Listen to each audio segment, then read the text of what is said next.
పెంచుతున్నావో? ఏమెట్టి పెంచింది బాబు నిన్ను మీ అమ్మ? చెప్పు. నిన్నేమెట్టి పెంచిందో? నాకు కోర్టు సమలు రావటం ఏంటయ్యా? చూడండి, వచ్చింది సమన్లే గాని జడ్జిమెంట్ కాదు. జడ్జిమెంట్ మీ ఫేవర్ లో వచ్చేట్టు నేను చూస్తాను. అదండి వెళదాం కోర్టు. ఈడెక్కడే బాగున్నాయర్రా. ఇదిగో లాయరు, రేపే ఎంసెట్ పరీక్షలయ్యా.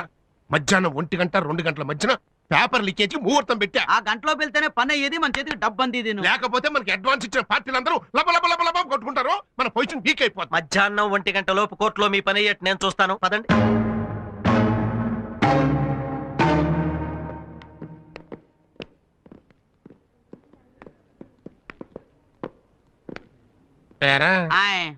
కుర్రలాయర్ కనపడలేదండి. మన దెబ్బకి భయపడి తోక ముడిచాడా? ఓ సార్ చూడండి.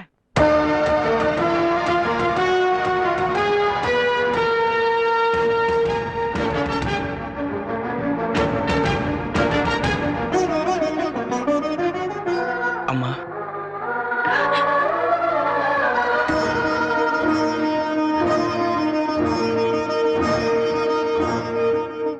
నాన్న, నేను లాయర్ అవ్వాలన్న ఇన్నాళ్ళు మీ ఆశయాన్ని ఈరోజు నెరవేర్చాను. నేను వాదించే మొదటి కేసు నా తండ్రి దవ్వడం నా దురదృష్టమైన ఈ కేసు గెలిచేలా నన్ను ఆశీర్వదించండి.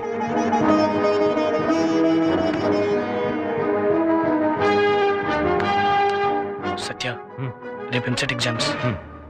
ఆ సాంబశివం గారు ఎట్టి పరిస్థితుల్లోనే ఎంసెట్ పేపర్స్ లీక్ చేయడానికి ప్రయత్నిస్తాడు. వాడు కోర్టులోనే ఉండాలి కాబట్టి వాడి పిఏ మీద ఒక్కరిని చూచాడు. Okay, come on move.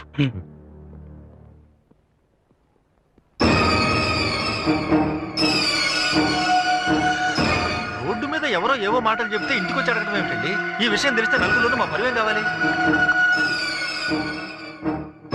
మీ తరఫున వాదించేందుకు ఎవరన్నా ఉన్నారా? yes your honor.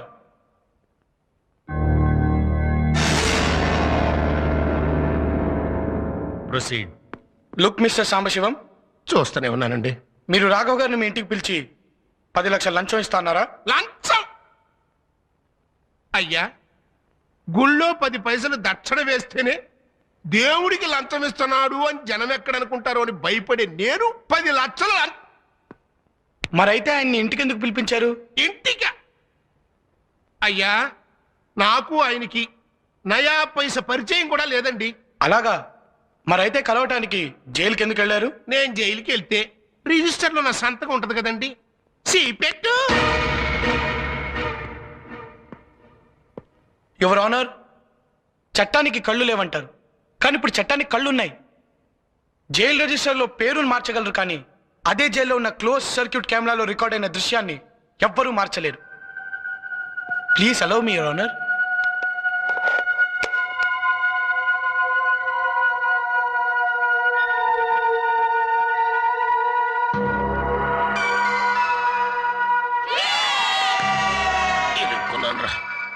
I object your honour.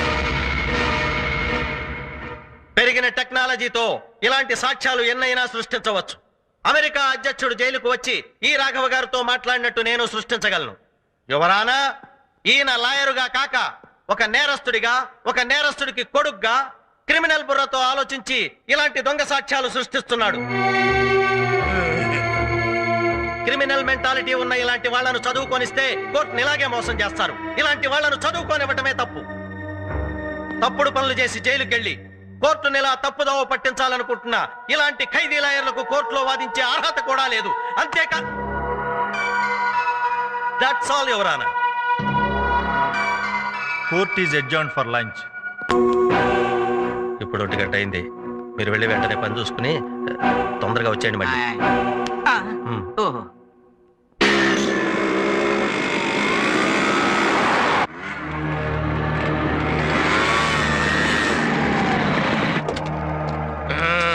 అరే రెడీగా ఉన్నారు? ఏంటండి ఎంత లేటు? మనం చేసేది లీకేజ్ వ్యాపారం. లేట్ కాకుండా ఎట్టుంటదయ్యా? బ్రేక్ టైమ్ లో కానీ బోల్ నుంచి బయట పడలా. సర్లే, క్యాష్ తీసుకోండి సార్, అందరిది కలిపి 2 కోట్లు. ఇదిగోండి సార్ పేపర్లు. Okay okay. రై, ఈ మొత్తాన్ని 2 సూట్ కేసులు సర్దేసి. అలాగండి. ఇక original paper xerox copy.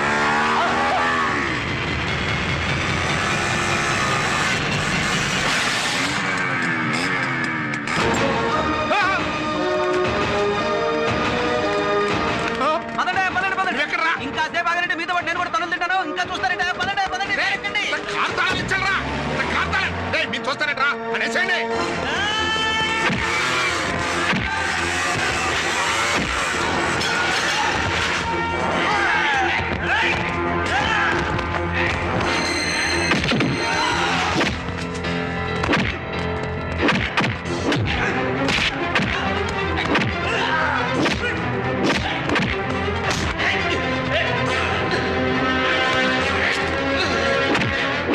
Time బాగుందిరా.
వచ్చాడు.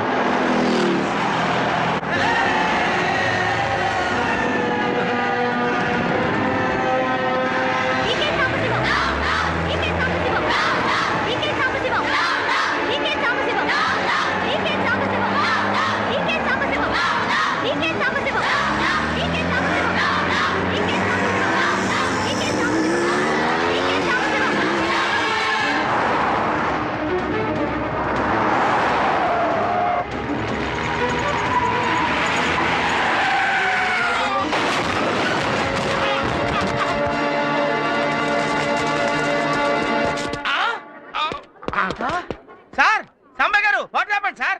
కారులో ఇరుక్కుపోయిందయ్యా. ఓ మీరేం కంగారు పడకండి సార్, డాక్టర్ నేనున్నాను కదా, రక్షించుకుంటాను. అరే లీకేజ్ డాక్టర్, నీకు చెంచాకి చాకు తేడా తెలుసు ఆయన. నన్ను మంచి డాక్టర్ దగ్గర తీసుకెళ్ళు. వచ్చేసాను సార్. సార్ కాలు కోసేసి బాడీ బయటికి లాగేస్తాను సార్, మీరేం భయపడకండి సార్. సార్ కాలు పోతే 2 కర్రలు సంకలో పెట్టుకుని మిమ్మల్ని మీరే మోసుకెళ్ళొచ్చు సార్, కానీ మీరు పోతే మిమ్మల్ని మోయడానికి 4 మనుషులు కావాలి సార్. వద్దురా నాయనా, నా చావు నేను చస్తాను నాయనా, నన్ను వదిలేరే. ఈ ప్రాణాన్ని నా ప్రాణం ఇస్తాను sir. Doctor Brahma, what is this? This is operation. Caesarean operation చేసి బేబీని బయటికి తీసినట్టు కాలు కోసేసి బాడీ బయటికి లాగుతా. Oh shit! ఈ టైంలో ఉపయోగించాల్సింది డాక్టర్ తొక్కల బ్రెయిన్ కాదు, నాలాంటి great engineer brain. Call cut చేయకుండా కార్ కట్ చేసి బాడీ బయటికి తీద్దాం. మీ ఇద్దరేంట్రా నా పైలట్ యమభటుల్లో దొరికారు, నన్ను వదిలేంట్రా బాబు. పంచి ఏం పర్లేదు సార్, కాలు కోసేస్తాను. ఆగో, ఆ. కార్ కట్ చేయాలి. కాదు కాలే కట్ చేయాలి. కాదు కారే. కాలే కట్ చేయాలి. కారు. కాలే కట్ చేయాలి. కారు. కాలే కట్ చేయాలి. ఏ, కారు.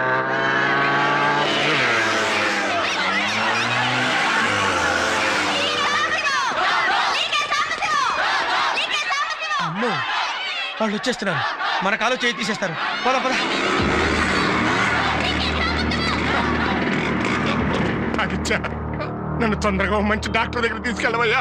ఏ నీ వరకు వచ్చేసరికి మంచి డాక్టర్ కావాల్సి వచ్చాడా? నీ వరకు వచ్చేసరికి ప్రాణం విలువ తెలిసిందా? ఒక ఇంట్లో దొంగతనం జరిగితే ఆ ఇంట్లో వాళ్ళు మాత్రమే నష్టపోతారు. ఒక చోట కల్తీ జరిగితే కొందరు మాత్రమే నష్టపోతారు. ఒక బ్యాంక్ రాత్రి ఎత్తేస్తే ఆ ఖాతాదారులు మాత్రమే నష్టపోతారు. కానీ వీడు చేసే పేపర్ లీకేజ్ వల్ల అర్హత లేని వాళ్ళందరూ డాక్టర్లు, ఇంజనీర్లు అయితే మొత్తం సమాజం నష్టపోతుంది. ఈ పాపిస్టు డబ్బు కోసమేగా నువ్వు స్టూడెంట్స్ జీవితాలతో ఆడుకుంది. రేయ్, నీకు ఈ డబ్బు కంటే 10 ఇంతలు డబ్బు ఇస్తాం. నీ వల్ల నాశనం అయిపోయిన స్టూడెంట్స్ జీవితాలకి న్యాయం చేయగలవా? చెయ్యరా, న్యాయం చెయ్యి. పేపర్ లీకేజీలతో స్టూడెంట్లకి మీరు చేస్తున్న ద్రోహం దేశం మొత్తం క్యాన్సర్ లా వ్యాపిస్తుందిరా. మీరు మీలాంటి విద్యా సంస్థలు తయారు చేసిన స్టూడెంట్లు డాక్టర్లు, ఇంజనీర్లు, టీచర్లు, లాయర్లుగా మారి అన్ని రంగాల్ని సర్వనాశనం చేస్తున్నారు. ప్రపంచ దేశాల్లో ఏ స్టూడెంట్ కి తీసుకొని స్టూడెంట్స్ ఇండియాలోనూ ఉన్నారు. కానీ వాళ్ళ తెలివితేటలు మీలాంటి స్వార్థపరుల వల్ల అన్యాయం అయిపోతున్నాయి. భారతదేశపు భవిష్యత్తు మా స్టూడెంట్స్ భవిష్యత్తు పైన ఆధారపడిందిరా. స్టూడెంట్స్ భవిష్యత్తు బాగుండాలంటే నీలాంటి వాళ్ళు బ్రతుకుండకూడదు. రే పెట్రోల్ అందుకోండి. వద్దు. ఆగండి, అతని వదిలేయండి.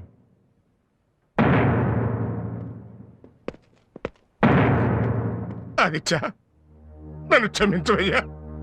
నేను చేసిన తప్పులన్నీ కోర్టులో ఒప్పుకుంటాను. ముందు నన్ను కాపాడు బాబు. వెళ్ళి హెల్ప్ చేయండి.